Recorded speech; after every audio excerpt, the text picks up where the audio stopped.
शहनाज जो है जायदा की बेटी है, मेरी भी बेटी है, तुम्हारी भी बेटी है, लेकिन इस जालिम और भ्रष्ट और लुटेरी के कारनामों ने उस बेचारी को कौन से मुकाम पर पहुंचा दिया। यदि उसमें हलाल का पैसा लगता तो वो रिश्ता कायम होता।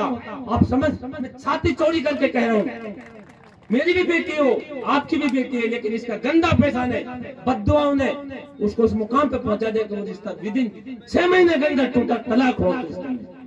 हराम का पैसा लगा तो लोगों का दुखाई पनीर भाई कुत्तो खा रहा हो तो वो 12 महीने की भैंस 100 कुत्ता खा सकते हैं आराम से, लेकिन जब दूसरों कुत्ता आएगा तो पहले वो कुत्ता की गुद्दी मरोड़ के और जब मारेगा पूनम खान हो जाएंगे दोनों, लेकिन वो भैंस ना खान वह मारेगा पहले। तो ये तो ये बर्दाश्त ना कहा, ये गोश्त ना कहा, ये दूसरा ना चाहा। तो इमाम खजीलदार उस वक्त उस जमाने के, मैंने नहीं देखा लेकिन कद्दार आदमी बताते हैं उसको, समाज का आदमी बताते हैं। उसने कहा यार मेरी झोली में डाल दे, तो उसने वाकई झोली में डालो। इमाम खजीलदार का कद था ऐसा, किंग मेकर का कद था उसका। वो खुद एमएलए नहीं बना, लेकिन एमएलए बनाने में सिर्फ लोकपाल का सबसे बड़ा योगदान था फिरोजपुर की।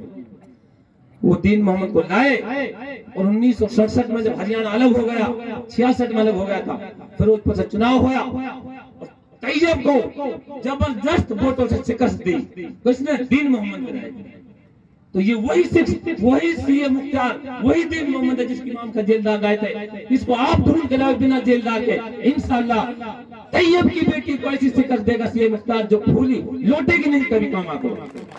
एक बात, उसके बाद 71 में लोकसभा का चुनाव लड़ा और चुनाव जिताया लोगों ने, और जीतने के बाद फिर चुनाव हाराए। उसके बाद फिर रहीम खा विधायक बने, फिर ये दूध देवीलाल की पार्टी में चला गया, तो देवीलाल की पार्टी से बंसीलाल की पार्टी में आया और गृह मंत्री बना। और जब गृह मंत्री बना तो मौके का फायदा उठाया इस खानदान ने। 51,000 रुपए कोई नया काम नहीं है इस खानदान का लेने का। तैयब हुसैन जब गृह मंत्री बने, अपनी दोनों बेटी, बड़ी बेटी आयशा जो डॉक्टर है, छोटी बेटी लुटेरी जाहिदा खान, भ्रष्ट जाहिदा खान की शादी की तारीख तय कर दी और बिना डायरी के कन्यादान लिया तैयब हुसैन ने गुड़गांव में। किसी का लेखा जोखा नहीं था। साथियों, मैं बता देना चाहता हूँ आप लोगों को, आज गरीब आदमी 100 रुपया कन्यादान का दिया था, किस गरीब आदमी का आप 100 रुपया कन्यादान का दिया हो तो मैं गारंटी के साथ कहता हूँ कि वो समझता है मैं 1.5 से देता हूँ या क्या कहते हैं मेरे 100 रुपये कन्यादान कर 1.5 से देना चाहता है। लेकिन तैयब खानदान के दोनों बेटियों का शादी उस कन्यादान से करी गृह मंत्री की बत्ती के नीचे बैठकर। वही काम आज जायदा ने किया, जिसकी बेटी जायदा कहती है ये तो बीती में कांग्रेस में तो दरी बिछानी पड़ती है। अरे मैं पूछना चाहता हूँ जायदा से, क्या शहनाज ने कांग्रेस में दरी बिछाई है? जिसने MBBS फर्जी डिग्री डोनेशन से अम्बाला में मुरादाबाद में दाखिला कराया और फारूक चेयरमैन खर्च का से 15 लाख रुपए उधार लिया। चिल्ला कर वो फारूक चेयरमैन आज तक 15 लाख रुपए ना लौटाया। अगर झूठ हो तो मेरे कोई गिरवान पकड़ सकता है। आज तक 15 लाख रुपए ना लौटाया। क्या वो डिग्री से डॉक्टर बनेगा? नहीं बनेगा। अत्याचार का पैसा लगा था, इसलिए वो पैसा नहीं परवान चढ़ा। दूसरी बात, 51,000 रुपए की शर्त रख दी सरपंचों के ऊपर। 51,000 रुपए लाओ कन्यादान में, जब तो गुड़गांव आना नहीं मत आना।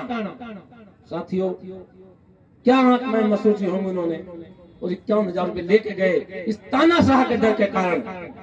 और शहनाज जो है जायदा की बेटी है, मेरी भी बेटी है, तुम्हारी भी बेटी है, लेकिन इस जालिम और भ्रष्ट और लुटेरी के कारनामों ने उस बेचारी को कौन से मुकाम पर पहुंचा दिया। यदि उसमें हलाल का पैसा लगता तो वो रिश्ता कायम होता। आप समझ, मैं छाती चौड़ी करके कह रहा हूँ, मेरी भी बेटी हो, आपकी भी बेटी है, लेकिन इसका गंदा पैसा ने, बद्दुआओं ने उसको उस मुकाम पर पहुंचा दिया कि वो रिश्ता विदिन 6 महीने के अंदर टूटा, तलाक हो।